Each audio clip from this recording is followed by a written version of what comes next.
Hi, everyone. John Michael Coppola here, and welcome to the Chicago Theater Makers Podcast, where we chat with the actors, directors, choreographers, designers, producers, music directors, lyricists, playwrights, and all the artists who make the Chicago area theaters come alive.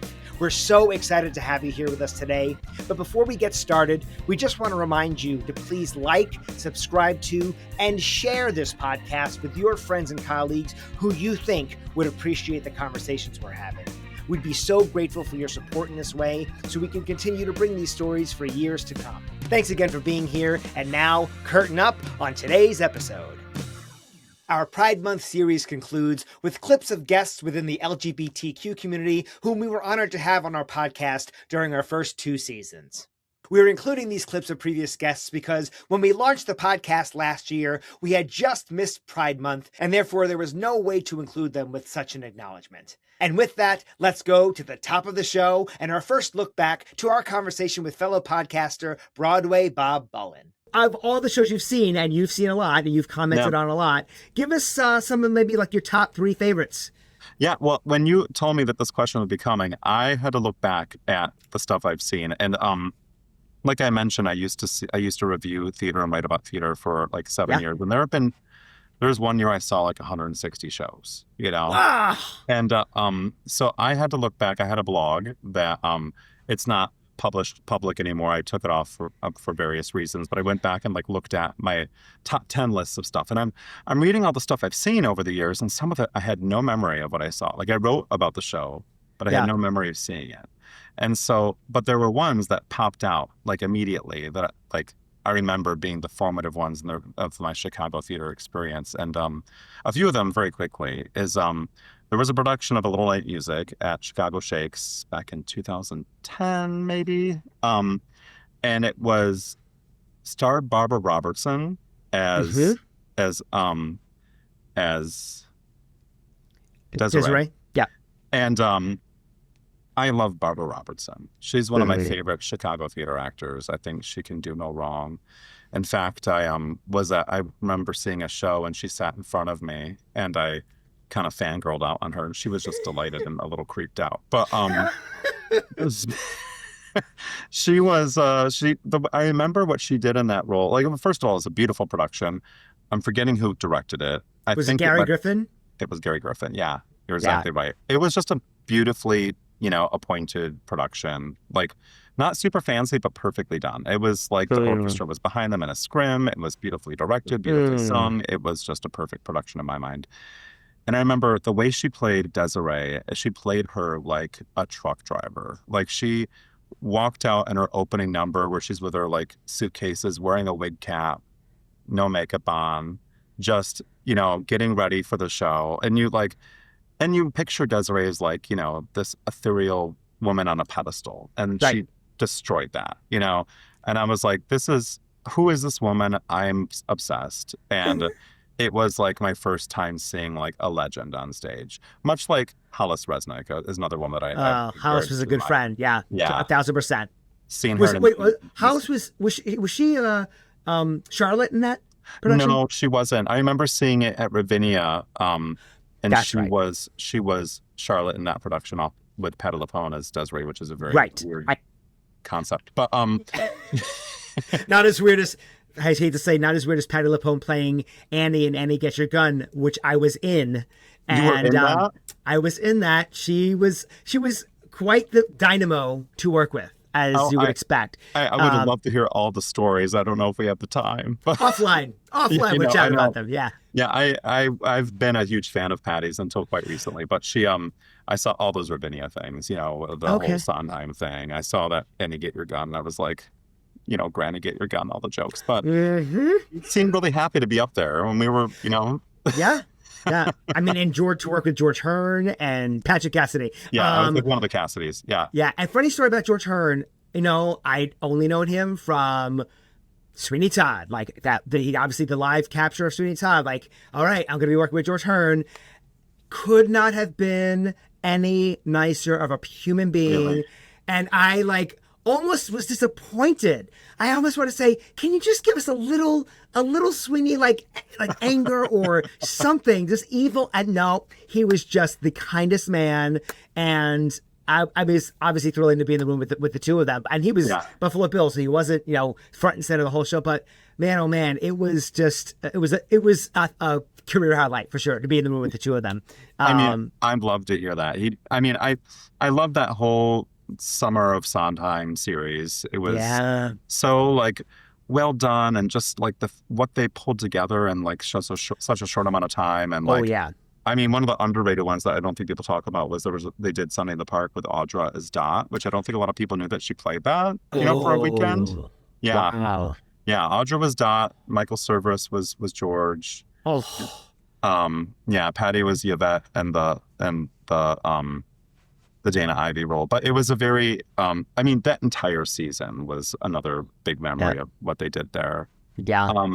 There's a production I remember seeing in 2011 of Eurydice that Filament Theater did at this warehouse in Pilsen. And I remember it's one of those things that sticks out to me, that I had to walk in the rain to get to this warehouse, which I'm not sure was fully up to code to perform in, but I don't have no proof. I'm not making any claims, but it was one of those things where it was perfect Chicago theater to me. Like, you're in this crazy space, seeing this this performance in this warehouse in the middle of like a storm, and it haunts me, that entire performance, that memory there. Like, Filament Theater was I think they're still around. I hope so. I'm sorry if they still are. Then there was a production of Merrily We Roll Along that I saw at the small theater in Highland Park that doesn't exist anymore. Yep. It had 50 seats. Yep, I saw that one. With Jesse Mueller. Uh-huh. Yep. It was wild, right? Yeah. 3/4 round, very tiny. Jared Zimmerman was in it. Yep. Right? Yep. It was, and who was Charlie? Was it Alan Schmuckler? Yes, Alan Schmuckler. Yeah. Mm-hmm. Yeah. It was a great cast. Great cast. Really, like, again, what they did in that space with like constrained resources was like, I was blown away. I didn't know what I knew Jessica Reddish a little bit from having seen her work in other stuff, but this was amazing. That performance. And it was right before she kind of went off and became Tony-winning Jessie Mueller, but it was so cool to see her in that show doing that role in that space. 1,000%.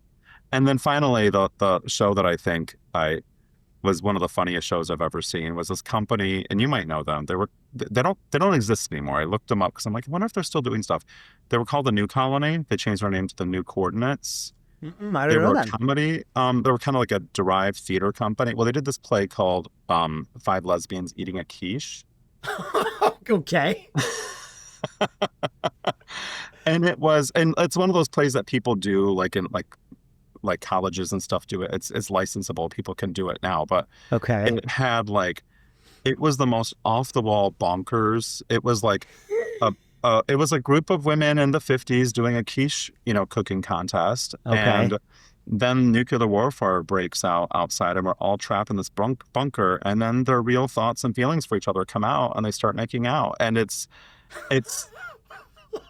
is bananas. And Mary Hollis Imboden, who is now like a TV star, she was the original cast, company member of this group, and she played the lead, quiche judge, and it was one of the most hilarious comedic performances I've ever seen on stage.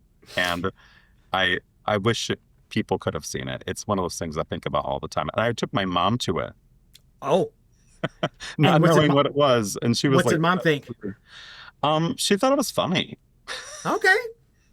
That's all we can hope for.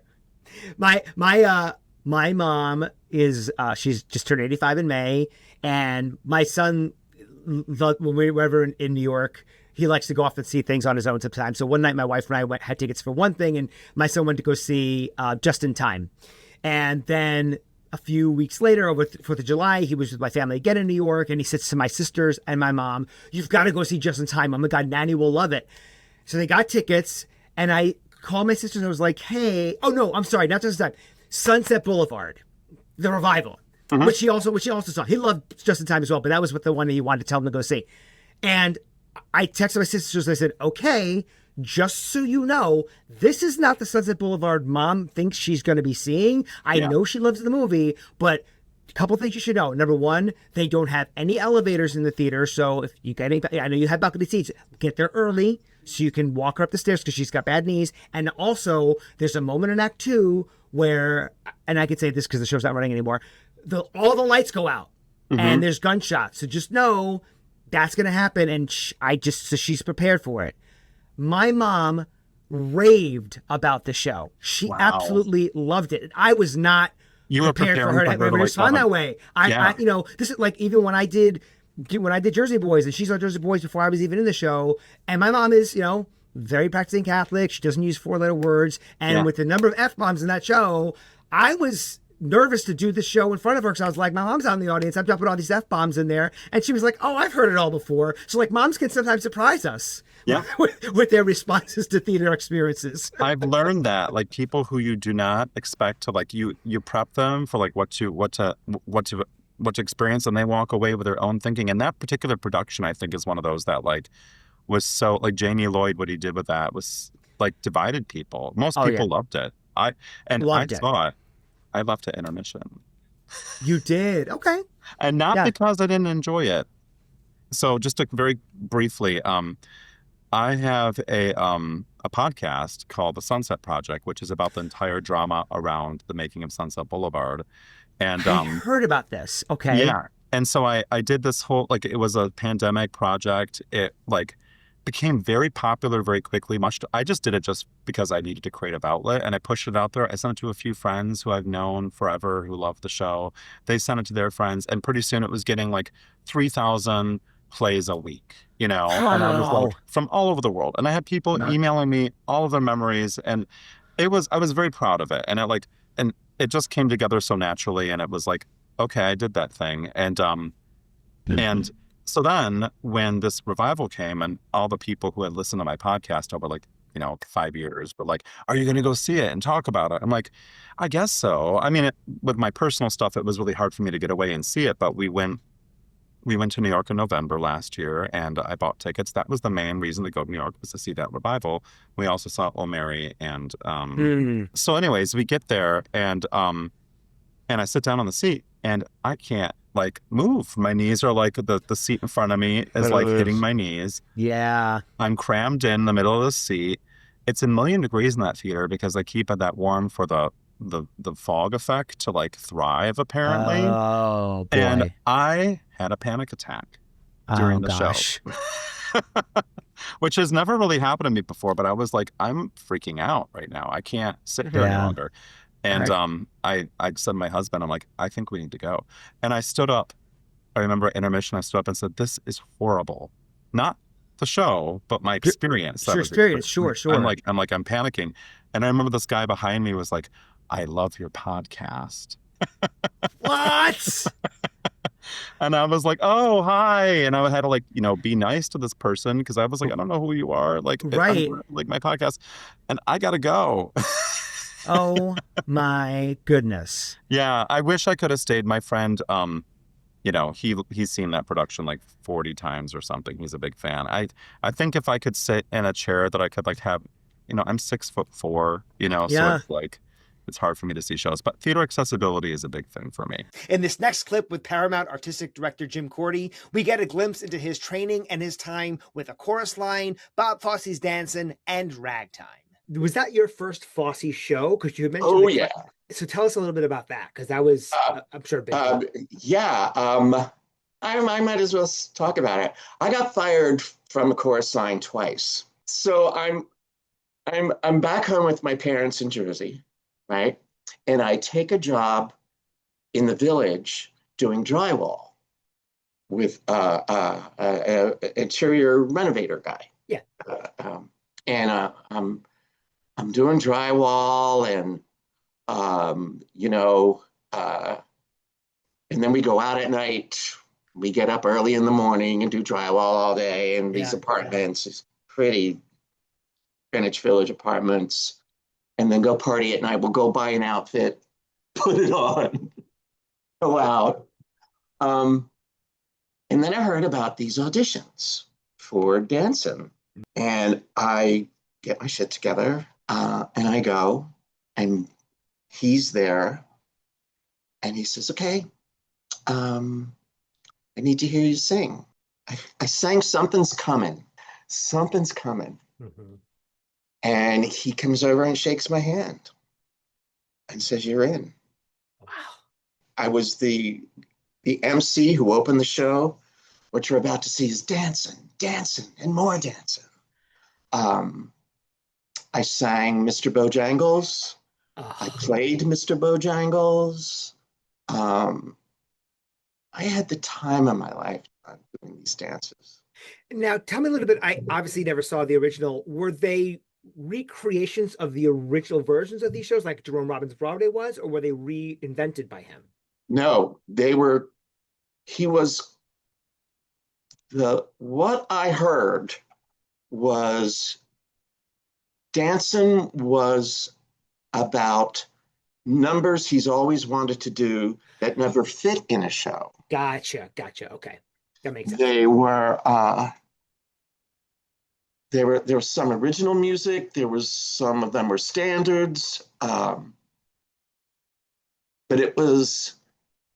they were designs on dancers he wouldn't have a chance to do in a book musical.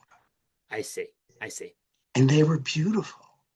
And we were like, I look back on it and realize we were like doing the Olympics. Oh, I bet. We're doing a 2-hour dance concert, 8 shows a week. And we started off as a bus and truck. Sleeping on the bus with our feet up on the chair in front of us. Bus surfing to get to the toilet in the back. Oh my God. And with the musicians, the dancers and the musicians on the same bus. How long did it tour like that? A couple years. And then it started to turn into a European tour. And I had to drop out for personal reasons. Well, I'll tell you, I just had to clean up my act. Okay. There was a lot of drug use going on, and I realized I've got to quit the show in order to quit what I had gotten into here, and clean up my act. So I came back to Chicago. Dennis Zacek picked me right up, had me direct a new musical at Victory Gardens. It's called Your Move. It was a story put on the Monopoly board, and every street had a color and a song. And that sounds fun. It was really cool. Yeah. So yeah, I was back in Chicago. Yeah. And the first thing I got to do was direct and choreograph at Victory Gardens. And then that just started to move to theater. Well, I thank you for sharing that. That's certainly more than I anticipated. No, you know what?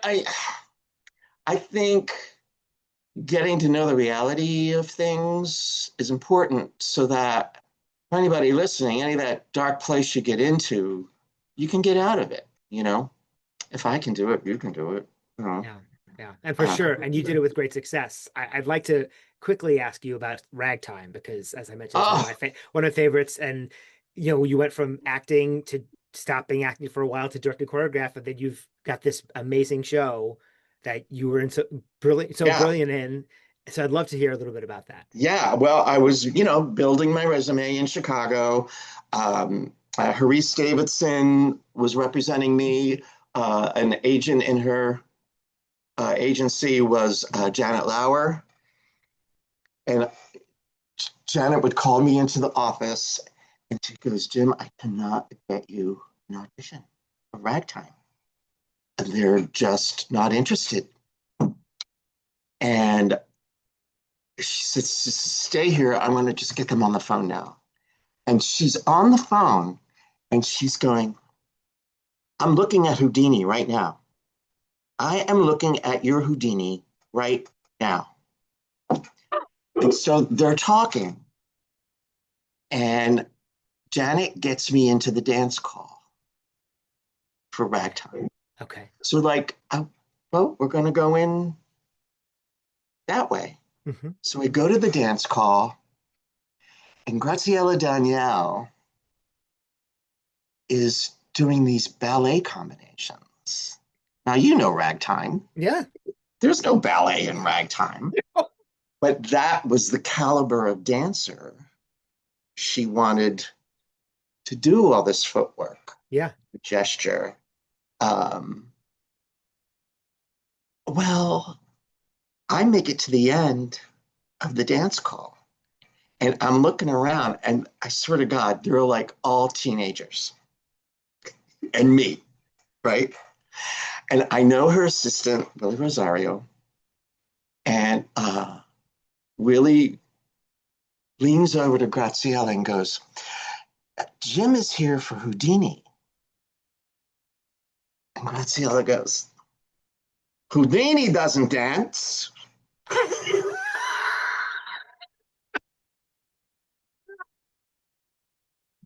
No, but So, he's gonna hang from a thing and or disappear in the midair. So so now I get the Houdini audition. And Frank Galati, who directed yeah. that original production, rest his soul, late great Frank Galati. He's in the doorway in the studio, and he stands in the doorway, locks eyes with me, and goes to me. I'm going, well, that's a good sign. They get behind the table, and I do Houdini's music. Yeah. And they're all talking behind the table, back and forth. And they go, here, sing this. And it's gliding, that Tata sings. Oh yeah, yeah. And I'm looking at the music, and I'm going, Tata, who's Tata? I want Houdini. Mm-hmm. I'm not going to get Houdini. And so I learn it by ear right there with Stephen Flaherty, no less, playing it. Oh God. No pressure. And he's like, and I'm following the notes, and I got my sheet music, and I come back to Chicago. I'm living on Pratt and Walcott, and on the answering machine, this is how long ago it was. On the answering machine, Jim, it's Janet. You're going to be in the original cast of Ragtime. Next up, we chat with scenic designer Spencer Donovan on his process when starting a new project. I want to just dive right into the design world because it's something that's foreign to me. Give our listeners an idea about you're presented with a project. How do you start research? Where do you go to get your research? How far in advance do you start to connect with the other creatives to put the show together? So take as much time as you want on this subject because I'm fascinated by it and I don't know a thing about it.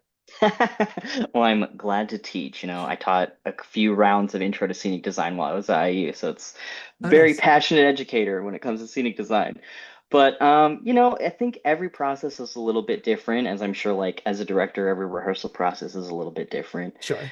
But usually I like to start at least 3 months out is kind of the minimum dream, so that we have enough time to like me and the director to touch base. Usually I'll sit down with the script and the first time I read it, I try not to think about a set at all. I'm just like reading it for the story, seeing what I react to, because I know that like my first reaction to the script is very similar to how the audience is going to first react when they see a show, right? Yeah. So like I'm looking for the moments of the play where can scenic design help really emphasize this moment? Like what moments are titular to the storytelling? And then I'll set up that first meeting with the director where we both just kind of spitball ideas and throw them around. And I'll be like, what are important aspects of this world? I'll usually ask them for like adjectives, how they can describe the space. And then I'll ask what things you absolutely need to tell the story, whether it's like, oh, I need 3 syllables, like actors need to sit down, or like, oh, I need levels really badly. I need those to tell the story, things like that. And I'll get my needs list. And then I'll walk away and I'll start doing some prelim sketches. And these are usually kind of like messy, black and white sketches, just to get some ideas on paper. I'll try to come up with like 3 to 4 different ideas that I can show a director. So then that next meeting, when we sit down and look at them, we can be like, oh, well, what do you like from this one? What do you like from that one? Usually it's not like every so often I like hit the nail on the head instantly and someone's like, that set is it. That's perfect, but since theater is a collaborative format, usually there's some give and take, some push and pull. Sure. And I always tell my directors, like, you're not going to break my heart if you tell me you don't like something, because I'm hoping that in the course of my career, I'll design enough shows that I can reuse that idea later in a different one, right? Sure. So I say that like my job as a scenic designer is to give you the tools to tell the story, and then you decide how you use them. So if I put something in a drawing and you're like, I just don't know how I would use that, I'll be like, great, cut it. We'll replace it with something else. We'll talk about what you actually need. Yeah. And then once we get like our Frankenstein version of all these different ideas together, and the director's like, these are the aspects I like, I'll go away, do a revised set of drawings. And usually that one's like the full in color. This is what it's going to look like on stage. Thanks to modern technology, I usually build a 3D model of it too, so I can send them that, or like just show them what, because you know, the actual physical scale models are kind of like a lost art. There's something that really I think fell off after the pandemic when it was so hard to get supplies for them, Oh, that sure. theaters just kind of like, at least most of the theaters I've worked at kind of have stopped asking for them because they're so expensive and they're so hard to like transport. Like it's hard for me to mail you a scale model, right? Sure. But these digital models, you know, you can send over right away, which I think has its like pros and cons. I think that there's something really charming about an actual physical scale inch model, but like Yeah. the digital ones just make communication a lot easier, and they're easier to change, you know? Oh, yeah. Sure, sure. Um, Now, then after we what program do you use for that? Is it like a Yeah. SketchUp or is it a CAD or? I use kind of like a combination. So I use SketchUp to kind of build the bare bones of a digital model, and then I'll kind of paint on top of it in Procreate, which is like a drawing application I use on my iPad. And then if I'm going to drop in a couple of lights, not too many, because you don't want any of my lighting designers to think I'm designing the show. Right. I'll drop a couple of lights in this program called Capture, which is actually a lighting design software where you can drop physical lights into the theater space and kind of aim and focus them, change the colors, all that stuff. Oh my God. I love Yeah, and then technology. I'll walk away with that. Yeah, right. It's crazy. They make things so much easier on us. Yeah. When you do the 3D model, then obviously you can rotate it and all that good stuff. How does that get transferred in order to be able to communicate to the painters and all the rest of it, all the dimensions like that? Oh, yeah, yeah, yeah. That just kind of exports out with it? No, usually, so that's one thing that's still stuck around that I really appreciate in scenic design is we're not letting the models do totally everything for us yet. Right now, like I'll draft blueprints of the show, so it's like basically I'm taking every single set piece and drawing it from every possible angle, so my technical directors and carpenters can know all the dimensions of everything, and that'll be usually a drafting packet that's a couple of pages long. And then for my scenic artists, I'll make what's called paint elevations, which is the same thing, but everything's in color. So like a lot of the technical dimensions are stripped away and you're just seeing the textures. Sometimes it's like up close textures, like I really want this brick texture to be these colors and in this way, or things like that. But lots of deliverables as a scenic designer is what we call them. Yeah. You've been working as a scenic designer for approximately how many years now? Almost a decade, yeah, because I did some shows all the way back in 2014, and here I am now. Wow. And so, tell me about some of the shows you've done that maybe your favorites, maybe they've been the most challenging ones. Maybe give us Mhm. an answer for each. Yeah, I think my favorite show is still my graduate thesis, which, you know, when you do like a graduate thesis, you kind of just get to like pull out all the stops and Yeah. really focus in on something that you were excited about. And plus, my husband directed it, and it was our first big show together, so it has like a special place in our heart. We have the show poster on the wall in our living room still, but it was the Gross Indecency: The Three Trials of Oscar Wilde, Oh, wow. Yeah. which is like I remember when I read the play, I went to him and I was like, hey, this show has the potential to be really dry and really boring because it's like, and like I love the Laramie Project. I love the docu-theater like that. But that one is so much of like reading court records and, you know, it's all Yeah. in this heightened Victorian style. And I was like, people could really check out if we're like telling them the story, not showing it to them. So I went to him and I was like, I have this idea where instead of just telling all of these court dramas, what if like while one character is telling them, we see it reenacted behind them? And he was like, oh, well, if we do that, then that means I have to cast two Oscar Wildes, because I have to cast the monologuing Oscar Wilde and I have to cast the memory Oscar Wilde. And we have to do that with all the characters. And I was like, I know, but I think it would really help keep the action rolling. And the set we ended up designing was like this gigantic Victorian library with these really grand French door windows, and all of the memories were staged upstage of the windows, and then all of the courtroom drama was like downstage in the actual library.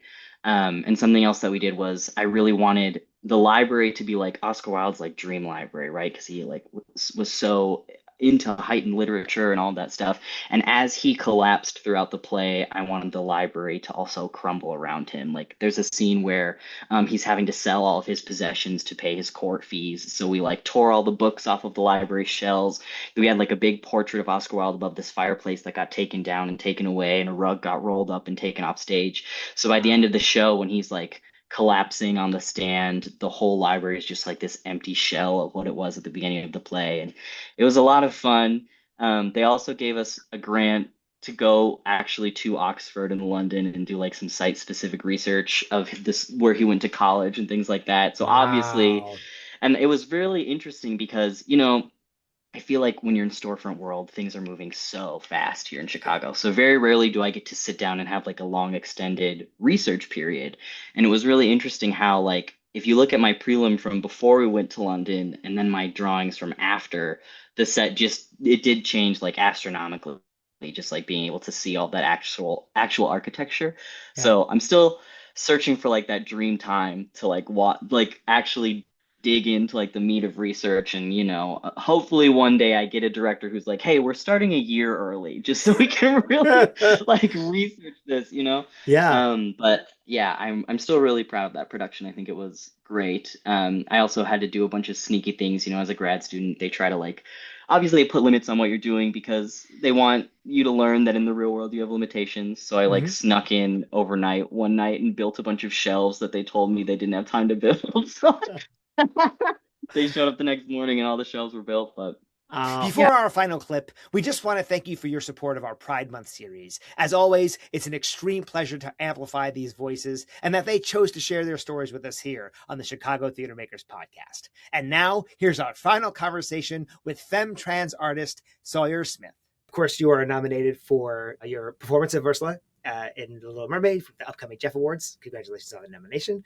And so tell me a little bit about that process, because that's a very well-known role because of the movie, of course. And Sherry Renee Scott originated the role. So how did you find the moments to make it your own, but still honor those previous incarnations of the role? Yeah, I mean, it's such a daunting task for any actor to like approach a role that is that iconic. And it's like, in someone like me, I have so much reverence for like every witch ever. My favorite film of all time is The Wizard of Oz, and I think Margaret Hamilton's portrayal of the Wicked Witch is like, you couldn't do better than that. Absolutely. And then I'm obsessed with witches like a lot of queer kids do. And so I grew up with Pat Carroll's Ursula and Eleanor Audley's Lady Tremaine and Maleficent, and you know, Scar and Jafar and Mother, oh, I cannot say her name from what's that, Rapunzel, anyway, Tangled.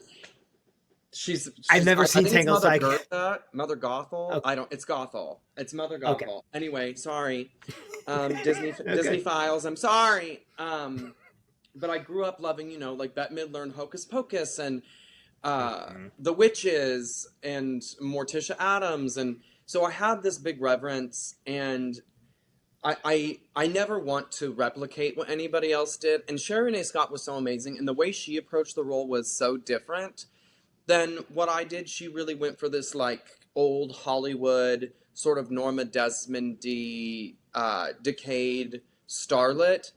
And I was less interested in those aspects of Ursula. I was very interested in her obsession with power and her obsession with taking back the kingdom. And like, so Scott Weinstein, the director, and I, after he cast me, something that I've always really enjoyed, speaking of The Wizard of Oz, I hate the licensed version of The Wizard of Oz from the Royal Shakespeare Company, because they turn the Wicked Witch into a clown.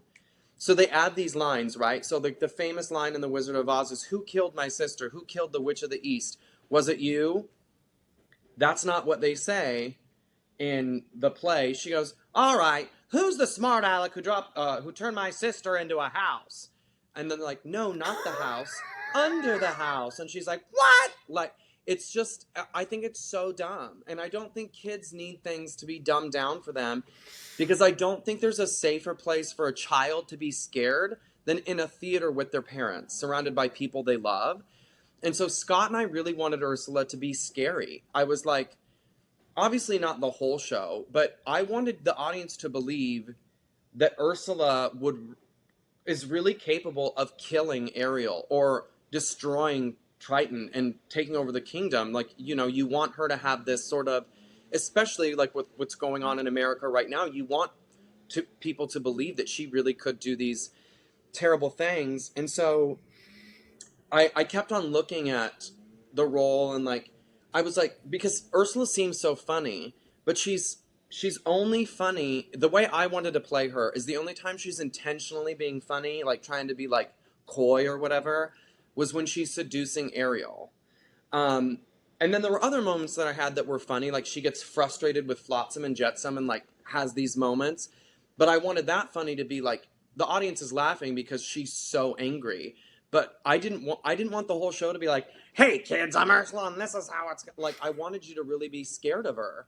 And so we worked really hard on that. And then of course the comedy comes naturally. Like, you know, she does have some really funny lines. And so just trying not to force any of that and just to allow it to be real. And then at the end, we really wanted it to be scary. And of course, like, here's a great example of process.